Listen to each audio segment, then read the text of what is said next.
அமரர் கல்கியின் சிவகாமியின் சபதம் பாகம் 1 25ஆம் அத்தியாயம். கடல் தந்த குழந்தை. பல்லாயிரம் ஆண்டுகளுக்கு முன்னால் காஞ்சி ராஜ்யத்தின் புராதன ராஜவம்சம் சந்ததி இல்லாமல் முடிவடைந்தது. மன்னன் இல்லாத மண்டலம் பாழாய் போய்விடுமே, அரசன் இல்லாத நாட்டில் குடிகள் எல்லையற்ற துன்பங்களுக்கு உள்ளாவார்களே என்று தேசத்தின் பெரியோர்கள் ஏங்கினார்கள். அப்போது அருளாளரான ஒரு மகான் மக்களை பார்த்து, கவலை வேண்டாம், காஞ்சி ராஜ்யத்துக்கு ஒரு மன்னனை கடல் கொடுக்கும், இதை நான் கனவிலே கண்டேன் என்றார். அது முதல் அந்நாட்டில் கடற்கரையோரத்தில் காவல் போட்டு வைத்திருந்தார்கள். ஒரு நாள் கடற்கரையோரமாக கப்பல் ஒன்று வந்தது. அது எந்த நாட்டு கப்பலோ, எங்கிருந்து வந்ததோ தெரியாது. கரையில் இருந்தவர்கள் பார்த்து கொண்டிருக்கையிலேயே திடீரென்று கொடிய புயற்காற்று வீசுகிறது. ஊழிக்காலம் வந்துவிட்டதோ என்று தோன்றும்படி கடல் கொந்தளிக்கிறது. கரையோரமாக வந்த கப்பல் அப்படியும் இப்படியுமாக ஆடுகிறது. கப்பலின் கொடிமரங்கள் சின்ன பின்னமாகின்றன. ஆ, என்ன பயங்கரம்! தயிரை கடையும் மத்தை போல கப்பல் சுழல்கிறதே, சுழன்று சுழன்று. அடடா, அதோ கவிழ்ந்து விட்டதே! புயற்காற்றின் கோரமான ஊளை சத்தத்துடன் கப்பலில் உள்ளோர் அழுகுரலும் கலக்கிறதே. கப்பல் கவிழ்ந்து கடலுக்குள் மூழ்கிற்றோ இல்லையோ, சொல்லி வைத்தாற்போல் காற்றும் நிற்கிறது. அதுவரை கரையிலே நின்று செயலற்று பார்த்து கொண்டிருந்தவர்கள் இப்போது பரபரப்பு அடைகிறார்கள். படகுகளும் கட்டுமரங்களும் கடலில் விரைவாக தள்ளப்படுகின்றன. கப்பலில் இருந்தவர் யாராவது தெய்வாதீனமாக உயிருடன் கடலில் மிதந்தால் அவர்களை காப்பாற்றி கரை சேர்ப்பதற்காக படகுகளும் கட்டுமரங்களும் விரைந்து செல்கின்றன. படகோட்டிகளும் மீன்பிடிக்கும் வலைஞர்களும் பாய்ந்து செல்கிறார்கள். அத்தனை படகோட்டிகளிலும் வலைஞர்களிலும் அதிர்ஷ்டசாலி ஒருவன் இருக்கிறான். அதிர்ஷ்டம் அவனை தேடிக் கொண்டு வருகிறது. ஆனால் அவனுக்கு மட்டும் வந்த அதிர்ஷ்டம் அல்ல, நாட்டுக்கே வந்த அதிர்ஷ்டம். நாட்டு மக்கள் செய்த நல்வினையால் வந்த அதிர்ஷ்டம். நீலக்கடலின் அலைமேல் சூரியன் மிதக்கிறானா என்ன? இல்லை, சூரியன் இல்லை, சின்னஞ்சிறு குழந்தையது. பலகையிலே சேர்ந்து பீதாம்பரத்தினால் கட்டப்பட்டிருக்கிறது. அக்குழந்தையின் முகத்திலே அவ்வளவு பிரகாசம், அத்தனை தேஜஸ். ஆனால் குழந்தைக்கு உயிர் இருக்கிறதா? ஒருவேளை, ஆஹா, இருக்கிறது, உயிர் இருக்கிறது.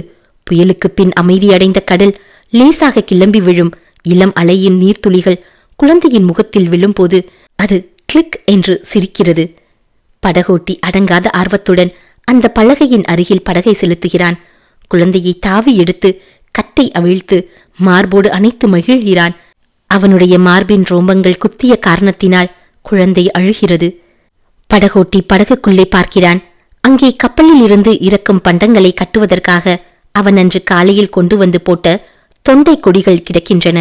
அக்கொடிகளை இலைகளோடு ஒன்று சேர்த்து குவித்து படுக்கையாக அமைக்கிறான். கொடிகளின் நுனியில் இருந்த இளந்தளிர்களை பீத்து எடுத்து மேலே தூவி பரப்புகிறான். அந்த இளந்தளிர் படுக்கையின் மேல் குழந்தையை கிடத்துகிறான். குழந்தை படகோட்டியை பார்த்து குறுநகை புரிகிறது. படகு கரையை நோக்கி விரைந்து செல்கிறது. கரையை நெருங்கும் போதே படகோட்டி கூச்சலிட்டு குதூகலிப்பதைக் கண்டு அந்த படகில் ஏதோ விசேஷம் இருக்கிறது என்று கரையிலே நின்றவர்கள் அறிந்து கொள்கிறார்கள். படகு கரையோரத்தை அடைகிறது. கரையில் நின்ற ஜனங்கள் திரண்டு வந்து படகை சூழ்கிறார்கள். தீர்க்க தரிசனம் கூறிய மகானும் வருகிறார். வந்து குழந்தையை பார்க்கிறார். பார்த்துவிட்டு, நான் கனவிலே கண்ட புதிய காஞ்சி மன்னன் இவன்தான். இவனுடைய சந்ததியார் காஞ்சி சிம்மாசனத்தில் வீற்றிருந்து 1000 ஆண்டு அரசாள போகின்றனர் என்று கூறுகிறார். ஜனங்கள் ஆரவாரிக்கிறார்கள். திரைகடல் அளித்த தெய்வ குழந்தைக்கு அப்பெரியவர் இளந்திரையன் என்று பெயரிடுகிறார். தொண்டை கொடியின் மீது கண் வளர்த்தபடியால் தொண்டைமான் என்ற பெயரும் இவனுக்கு பொருந்தும். இவனால் இனி காஞ்சி ராஜ்யத்துக்கு தொண்டை மண்டலம் என்ற பெயர் வழங்கும் என்னும் தீர்க்க தரிசனமும் அவர் அருள்வாக்கிலிருந்து வெளிவருகிறது. வடமொழி புலவர் ஒருவர் இளந்தளிர்களின் மீது கிடக்கும் குழந்தையை பார்த்துவிட்டு அதற்கு பல்லவராயன் என்று நாமகரணம் செய்கிறார். அதை தமிழ் புலவர் ஒருவர் போத்ரையன் என்று பெயர்த்து கூறுகிறார். கவிஞர்கள் வருகிறார்கள். கடல் தந்த குழந்தையை பற்றி அழகான கற்பனைகளுடன் கவிதைகள் புனைகிறார்கள். இந்த திரைகடல் ஏன் இப்படி ஆர்ப்பரிக்கிறது தெரியுமா? திரையனை நான் பயந்தேன் என்ற பெருமிதத்தினாலேயேதான் என்று ஒரு கவிராயர் கூறியபோது ஆர்கலியானது தன் அலைக்கைகள் 1000ஐயும் கொட்டி ஆரவாரத்துடன் ஆமோதிக்கிறது. பிற்காலத்தில் வந்த தமிழ் புலவர்களுக்கு பல்லவ குலத்தை கடல் தந்ததாக கூறி விட்டுவிட மனம் வரவில்லை. கடல் தந்த குழந்தை உண்மையில் தமிழகத்தின் அனாதியான சோழ வம்சத்து குழந்தைதான். சோழ குலத்து ராஜகுமாரன் ஒருவன் கடற்பிரயாணம் செய்வதற்காக சென்று மணிப்பல்லவம் என்னும் தீவை அடைந்து அந்நாட்டு அரசன் மகள் பீலிவளையை காதலித்து மணந்து கொண்டான். அவர்களுக்கு ஒரு குழந்தையும் பிறந்தது. அந்த அரசிலங்குமாரன் தன் மனைவியோடும் குழந்தையோடும் தாய்நாட்டுக்கு திரும்பி வந்தபோது கப்பலுக்கு விபத்து நேர்ந்தது. விபத்தில் தப்பி பிழைத்து வந்த குழந்தைதான் பல்லவ குலத்தை தோற்றுவித்த தொண்டைமான் இளந்திரையன் என்று கற்பனை செய்து கூறுகிறார்கள். வடமொழி புலவர்களோ பாண்டவர்களின் குருவாகிய துரோணருடைய புதல்வர் அஸ்வத்தாமனின் வழிவந்தவர்கள் பல்லவர்கள் என்று கூறி அதற்கு ஒரு கதை சிருஷ்டிக்கிறார்கள். கடைசியாக சமீப காலத்தில் இந்திய சரித்திர ஆராய்ச்சியில் ஈடுபட்ட ஐரோப்பிய புலவர்கள் பல்லவர்களை தந்த பெருமையை தென்னிந்தியாவுக்கோ வட இந்தியாவுக்கோ தருவதற்கு விருப்பமில்லாதவர்களாய் இந்தியாவுக்கு வடமேற்கிலிருந்து வந்த அந்நியர்களாகிய சகர்தான் காஞ்சிபுரத்தை தேடி வந்து பல்லவர்கள் ஆனார்கள் என்று எழுதி அதை புத்தகங்களிலும் அச்சு போட்டார்கள். நம் பழம்புலவர்களின் கதைகளையெல்லாம் கற்பனை என்று தள்ளிய நம்மவர்களோ மேற்படி நவீன ஐரோப்பிய புலவர்களின் வாக்கை வேத வாக்காக ஒப்புக்கொண்டு பல்லவர்கள் அந்நியர்களே என்று சத்தியம் செய்தார்கள். தமிழகத்துக்கு பல வகையிலும் பெருமை தந்த காஞ்சி பல்லவர்களை அந்நியர்கள் என்று சொல்லுவதைப் போன்ற கட்டுக்கதை உலக சரித்திரத்தில் வேறு கிடையாது என்றே சொல்லலாம். பல்லவ குலத்தின் உற்பத்தியை பற்றி மேற்கூறிய வரலாறுகளில் எவ்வளவு வரையில் உண்மை, எவ்வளவு தூரம் கற்பனை என்பதை இந்நாளில் நாம் நிச்சயித்து சொல்வதற்கில்லை. அந்த நாளில் அந்த குலத்தில் பிறந்தவர்களுக்கு கூட அதன் உண்மை நன்றாக தெரிந்திருக்கவில்லை. ஆனால் ஒன்று நிச்சயமாக தெரிந்திருந்தது. அதாவது பல்லவ குலத்தில் தோன்றியவர்களுக்கெல்லாம் கடற்பிரயாணத்தில் ஆசை அபரிமிதமாயிருந்தது. அந்த ஆசை அவர்களுடைய இரத்தத்தோடு ஒன்றி போயிருந்தது. கீழ் திசையில் கடல்களுக்கு அப்பால் இருந்த எத்தனையோ தீபார்த்தங்களில் பல்லவர்களின் ஆதி பூர்வீக ரிஷப கொடியும் பிற்காலத்து சிங்க கொடியும் கம்பீரமாக பறந்தன. பல்லவர் ஆட்சி நடந்த காலத்தில் தமிழகத்துக்கும் வெளிநாடுகளுக்கும் கடல் வாணிகம் அபரிமிதமாக நடந்து வந்தது. கப்பல்கள் வந்து நிற்பதற்கும் பண்டங்களை இறக்கி ஏற்றிக்கொள்வதற்கும் கீழ்கடற்கரையோரமாக பல துறைமுகங்கள் ஏற்பட்டிருந்தன. அவற்றுள் முதன்மையானது மாமல்லபுரத்து துறைமுகமாகும். மாமல்லபுரத்து வடற்புறத்தில் கடலானது பூமிக்குள் புதைந்து தென் திசையை நோக்கி வளைந்து சென்று மாமல்லபுரத்தை ஏறக்குறைய ஒரு தீவாக செய்திருந்தது. இவ்விதம் காஞ்சி நகருக்கு அருகில் ஏற்பட்டிருந்த இயற்கை துறைமுகமானது ஏக காலத்தில் நூற்றுக்கணக்கான கப்பல்கள் வந்து நிற்பதற்கும் பண்டங்களை ஏற்றுவதற்கும் இறக்குவதற்கும் வெகு வசதியாக அமைந்திருந்தது. மகேந்திரர் காலத்துக்கு முன்னால் அத்துறைமுக தீவில் பெரும்பாலும் வர்த்தகர்களின் பண்டக சாலைகளும் சுங்க மண்டபங்களும் மட்டுமே இருந்தன. படகோட்டிகளும் மீன் வளைஞர்களும் அங்கே அதிகமாக வாசம் செய்து வந்தார்கள். மகேந்திர பல்லவர் அங்கே பல அரசாங்க அதிகாரிகளையும் சிற்பிகளையும் குடியேற்றினார். அரச குடும்பத்தினர் தங்குவதற்கு அழகிய கடற்கரை அரண்மனையை கட்டி வைத்தார். அத்துறைமுகத்தில் சிற்ப வேலை தொடங்குவதற்கு காரணமாயிருந்த தமது செல்வ புதல்வரின் பட்ட பெயரையும் அப்புதிய பட்டினத்திற்கு அளித்தார். முதலில் அத்துறைமுகத்தில் சிற்ப வேலைகள் தொடங்க வேண்டும் என்று தந்தையும் குமாரரும் சேர்ந்து எந்த இடத்தில் தீர்மானித்தார்களோ அதே இடத்தில் சென்ற அத்தியாயங்களில் கூறிய சம்பவங்கள் நடந்த தினத்துக்கு மறுநாள் பிற்பகலில் சக்கரவர்த்தியும் மாமல்லரும் நின்று கொண்டிருந்தார்கள். 25ஆம் அத்தியாயம் நிறைவு பெற்றது. 26ஆம் அத்தியாயம் கற்கோயில்கள். கடல்மல்லை தீவின் தென்பகுதியில் விஸ்தாரமான வெட்டவெளி பிரதேசத்தில் வரிசையாக 5 சிறு குன்றுகள் நின்றன. அவற்றில் 3 குன்றுகளில் நூற்றுக்கணக்கான சிற்பிகள் வேலை செய்து கொண்டிருந்தார்கள். ஒவ்வொரு குன்றையும் குடைந்து கோயில் வடிவமாக அமைத்துக் கொண்டிருந்தார்கள். ஒரு கோயிலில் முன் மண்டபத்து தூண்கள் வேலையாகிக் கொண்டிருந்தன.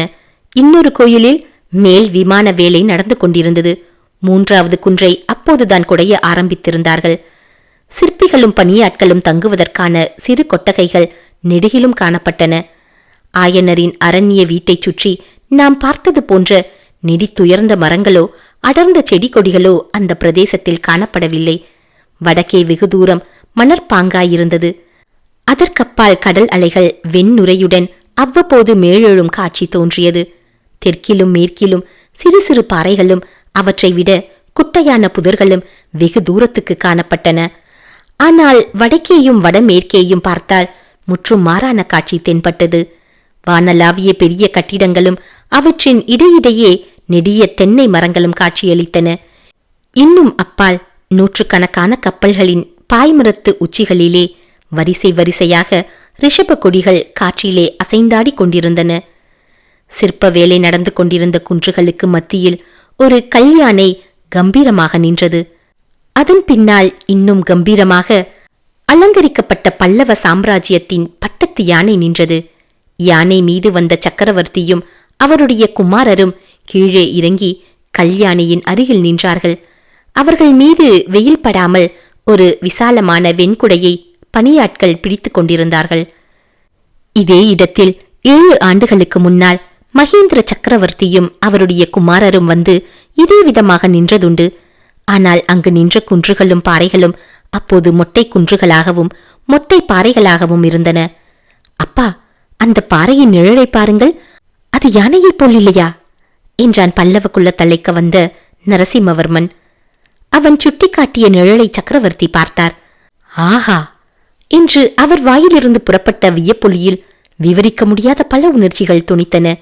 சற்று நேரம் மகேந்திரர் சிந்தனையில் ஆழ்ந்து வெளி உலக பிராணியே இல்லாதவராய் நின்றார். பிறகு நரசிம்மனை தழுவிக்கொண்டு, குழந்தாய், எப்பேற்பட்ட அதிசயமான உண்மையை நீ கண்டுபிடித்து கூறினாய்?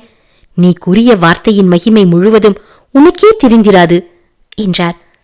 12 பிரயாயத்து சிறுவனான நரசிம்மன் மேலும் உற்சாகத்துடன், அப்பா, அதோ அந்த குன்றின் நிழலை பாருங்கள், கோயில் மாதிரி இல்லையா என்றான். ஆமாம் நரசிம்மா, ஆமாம், அந்த குன்றின் நிழல் கோயில் மாதிரிதான் இருக்கிறது. அதை கோயிலாகவே செய்து விடுவோம். இந்த 5 குன்றுகளையும் 5 கோயில்களாக்குவோம். இன்னும் இங்குள்ள சிறு பாறைகளை யானையாகவும் சிங்கமாகவும் நந்தியாகவும் ஆக்குவோம். இந்த துறைமுகத்தை சொப்பன லோகமாக்குவோம். 1000 வருஷங்களுக்கு பிறகு இந்த துறைமுகத்துக்கு வருகிறவர்கள் எல்லாரும் பார்த்து பிரமிக்கும்படியாக செய்வோம் என்றார். சீக்கிரத்திலேயே அந்த பிரதேசத்துக்கு சிற்பிகள் பலர் சிற்றுளிகளுடன் வந்து சேர்ந்தார்கள். குன்றுகளிலும் பாறைகளிலும் வேலை செய்ய தொடங்கினார்கள். நேற்று வரை அமைதி கொண்டிருந்த இடத்தில் நூற்றுக்கணக்கான சிற்றுள்ளிகளின் சப்தம் கல் கல் என்று கேட்க ஆரம்பித்தது. புதர்களில் வாழ்ந்திருந்த சிறு முயல்கள் திடீரென்று எழுந்த கல்கல் சப்தத்தை கேட்டு வெளியே வந்தன. காதுகளை தூக்கிக் கொண்டு ஒரு நிமிஷம் வியப்புடன் கவனித்தன. பின்னர் அந்த இடத்திலிருந்து ஓட்டம் பிடித்தன. அன்று தொடங்கிய சிற்ப பணி இன்றைக்கும் அங்கே தொடர்ந்து நடந்து கொண்டிருந்தது. சக்கரவர்த்தியும் மாமல்லரும் அன்றைக்கு நின்ற அதே இடத்தில் இப்போது யானையாகவும் சிங்கமாகவும் ரிஷபமாகவும் உருவெடுத்த பாறைகளுக்கு அருகில் நின்று கொண்டிருந்தார்கள். நரசிம்மா, இந்த யுத்தம் இப்போது வந்ததில் எனக்கு பல வகையில் சந்தோஷந்தான். ஆனால் இந்த கற்கோயில்களின் வேலை ஒருவேளை தடைப்பட்டு விடுமோ? என் காலத்தில் இந்த திருப்பணி பூர்த்தியாகாமற் போகுமோ என்று மட்டும் கவலையாக இருக்கிறது. வடக்கே கன்னியாகுப்சத்தில் ஹர்ஷவர்த்தினர் வருஷந்தோறும் நடத்தும் உற்சவத்தை பற்றி தெரியுமல்லவா நரசிம்மா? தெரியும் அப்பா. சிவபெருமானுக்கும் சூரிய நாராயணமூர்த்திக்கும் புத்த பெருமானுக்கும் அவர் 3 கோயில்கள் எடுத்திருக்கிறார். அந்த 3 கோவில்களிலும் வருஷந்தோறும் உற்சவம் நடத்துகிறார். 3 மதத்தைச் சேர்ந்த பிரஜைகளும் வந்து ஒரே சமயத்தில் உற்சவம் கொண்டாடுகிறார்கள் என்று கேள்விப்பட்டிருக்கிறேன். மாமல்லா, ஹர்ஷவர்த்தினர் இந்த பல்லவ சாம்ராஜ்யத்தை காட்டிலும் எவ்வளவோ பெரிய சாம்ராஜ்யத்தை ஆள்கிறார். அவருடைய செல்வமோ நம்முடையதை விட பன்மடங்கு அதிகமானது. அவருடைய புகழ் இன்றைக்கு உலகமெல்லாம் பரவி இருக்கிறது. ஆனால் என்னுடைய உத்தேசம் மட்டும் நிறைவேறுமானால் ஹர்ஷர் மட்டுமல்ல, இந்த பாரத வருஷத்தில் இதுவரையில் எந்த அரசரும் சக்கரவர்த்தியும் அடையாத கீர்த்தியை பல்லவகுலம் அடையும். ஹர்ஷர் நிர்மாணித்திருக்கும் கோயில்கள் செங்கல்களினாலும் மரத்தினாலும் ஆனவை. 100 வருஷத்தில் அவை சிதைந்து மறைந்து போய்விடும். ஆனால் இந்த கற்கோயில்களுக்கு அழிவென்பதே கிடையாதல்லவா? இக்கோயில்களில் எந்த தெய்வங்களை எழுந்தருள செய்யப் போகிறீர்களப்பா? சிவபெருமான், பார்வதி தேவி, விநாயகர், சுப்பிரமணியர், சண்டிகேஸ்வரர் ஆகிய பஞ்சமூர்த்திகளுக்குத்தான் இந்த 5 கோயில்களும் அல்லவா? இல்லை நரசிம்மா, ஹர்ஷவர்த்தினரை காட்டிலும் அதிகமாக ஒரு காரியம் செய்யப் போகிறேன். இந்த தமிழகத்தில் பரவியுள்ள 4 பெரிய சமயங்களுக்கும் 4 கோயில்களை அர்ப்பணம் செய்யப் போகிறேன். ஒரு கோயிலில் சிவபெருமானும் பார்வதி தேவியும் வீற்றிருப்பார்கள். 2வது கோயிலில் திருமாலும் திருமகளும் குடிகொள்வார்கள். 3வது கோயிலை புத்தர் பெருமானின் பெரிய விக்கிரகம் அலங்கரிக்கும். 4வது கோயிலில் சமண சமயத்தை ஸ்தாபித்த வர்த்தமான மகாவீரர் எழுந்தருளுவார். ஆஹா என்று பெரு வியப்புடனும் பெருமிதத்துடனும் மாமல்லர் கூறினார். ஆம் நரசிம்மா, உண்மையில் நான் சமண சமயத்திலிருந்து விலகி சைவத்தை தழுவியதே நமது ராஜ்யத்தில் இத்தகைய சமய சமரசத்தை நிலைநாட்டுவதற்காகத்தான். சைவ சமயமானது மற்ற சமயங்களையும் சம உணர்வுடன் கருதி போற்ற இடம் தருகிறது. மற்ற சமயங்களோ அவ்விதம் இடம் கொடுப்பதில்லை. இதை முன்னிட்டே சைவத்தை மேற்கொண்டேன். நமது சாம்ராஜ்யத்துள்ள 4 பெரிய சமயங்களுக்கும் சமமான கௌரவம் கொடுத்து போற்ற எண்ணினேன். இதையெல்லாம் வெளியிடுவதற்கு என் மேல் புத்தர்களும் சமணர்களும் கொண்டுள்ள கோபம் தனியும் காலத்தை எதிர்நோக்கிக் கொண்டிருந்தேன். அதற்குள்ளே சமண முனிவர்கள் அவசரப்பட்டு எல்லா காரியத்தையும் கெடுத்து விட்டார்கள். சமண முனிவர்கள் கெடுத்து விட்டார்களா? ஆமாம், அவர்களால் வந்ததுதான் இந்த யுத்தம். சமண காஞ்சியிலிருந்து 4 புறங்களுக்கும் புறப்பட்டுச் சென்ற சமண முனிவர்கள் சும்மா இருந்து விடவில்லை. நம் நெடுநாளைய சிநேகிதர்களை கூட நம் விரோதிகளாக்கிவிட்டார்கள். இந்த கங்கை பாடி துர்விநீதனுடைய தந்தைக்கு முடிசூட்டியது யார் தெரியுமா? உன் பாட்டனார் சிம்ம விஷ்ணு மகாராஜாதான். அந்த துர்விநீதன் இப்போது தமது பரம்பரை விரோதியான சலுக்க மன்னனிடம் சேர்ந்து கொண்டிருக்கிறான். புலிகேசியின் படை வீட்டில் சைன மகாகவி ரவி கீர்த்தியும் துர்விநீதனுடைய குரு புஜயபாதரும் இருக்கிறார்களாம். சைனியத்துடன் சேர்ந்து அவர்களும் வந்து கொண்டிருக்கிறார்களாம். உலகப்பற்றற்ற முனிவர்கள், அதிலும் கொல்லாமை விரதம் கொண்ட சமண குருக்கள் போர்க்களத்துக்கு வருவது என்றால், ஆஹா, அவர்களுக்கு என்மேல் எவ்வளவு துவேஷம் ஏற்பட்டிருக்க வேண்டும். அதை பற்றி என்ன கவலையப்பா? சமண முனிவர்கள், புத்த பிக்ஷுக்கள் எல்லோரும் நம் விரோதிகளோடு சேரட்டும். திருநேத்திரதாரியான சிவபெருமான் அருளாலும் சக்கராயுதத்தை ஏந்திய திருமாலின் கிருபையினாலும் நாம் வெற்றி கொள்வோம். வெற்றி தோல்வியை பற்றி நான் அவ்வளவாக கவலைப்படவில்லை. என்னுடைய நோக்கத்துக்கு இடையூறு நேர்ந்துவிட்டதே என்றுதான் வருத்தப்படுகிறேன் என்று சக்கரவர்த்தி கூறியபோது அவருடைய குரலில் துயரம் துணித்தது. மாமல்லர் சற்று மௌனமாயிருந்து விட்டு, 5வது கோயில் எந்த தெய்வத்துக்கு அர்ப்பணம் செய்ய எண்ணியிருந்தீர்கள் அப்பா என்று கேட்டார். மேலை நாடுகளில் சில காலமாக புதிதாக ஒரு மதம் ஸ்தாபனமாகியிருக்கிறதாம். அதை ஸ்தாபித்த அவதார புருஷரின் பெயர் இயேசு கிறிஸ்து என்று சொல்கிறார்கள். அந்த புதிய மதத்தை பற்றிய விவரங்கள் இன்னும் எனக்கு தெரியவில்லை. தெரிந்தவுடனேயே அந்த புதிய மதத்தின் தெய்வம் எதுவோ அதை அந்த 5வது கோயிலில் எழுந்தருள செய்ய எண்ணியிருந்தேன். ஆனால் அதெல்லாம் பகற்கனவாய் போய்விடும் போலிருக்கிறதே. மகேந்திரரின் யோசனைகளை கேட்டு பிரமித்த மாமல்லர், ஏன் பகற்கனவாய் போக வேண்டும்? யுத்தத்தினால் இந்த சிற்பப்பணி ஏன் தடைபட வேண்டும் என்று கேட்டார். தடைபடாமல் இருக்க வேண்டும் என்பதுதான் என் ஆசை. யுத்தம் முடிவதற்குள்ளே இந்த 5 கோயில்களும் பூர்த்தியாக வேண்டும் என்று விரும்பினேன். அதற்காகவே ஆயனரை இன்றுக்கு இங்கே வர சொல்லியிருக்கிறேன். அவர் நடுக்காட்டில் போய் உட்கார்ந்திருப்பதால் வேலை நிதானமாக நடக்கிறது. அவரை இங்கேயே தங்கி வேலையை துரிதமாக முடிக்கும்படி சொல்லப் போகிறேன். அதோ ஆயனரும் வந்துவிட்டார். நரசிம்மர் ஆவலுடன் திரும்பி பார்த்தார். அவருடைய ஆவல் பூர்த்தியாயிற்று. சற்று தூரத்தில் வந்து கொண்டிருந்த சிவிகையில் ஒரு பக்கத்தில் ஆயனர் எட்டி பார்த்து கொண்டிருந்தார். மற்றொரு பக்கம் பட்டப்பகலில் பூரண சந்திரன் பிரகாசிப்பது போல் ஒரு காட்சி தென்பட்டது. அந்த பூரண சந்திரன் சிவகாமியின் வதன சந்திரன்தான் என்று சொல்லவும் வேண்டுமோ? 26ஆம் அத்தியாயம் நிறைவு பெற்றது.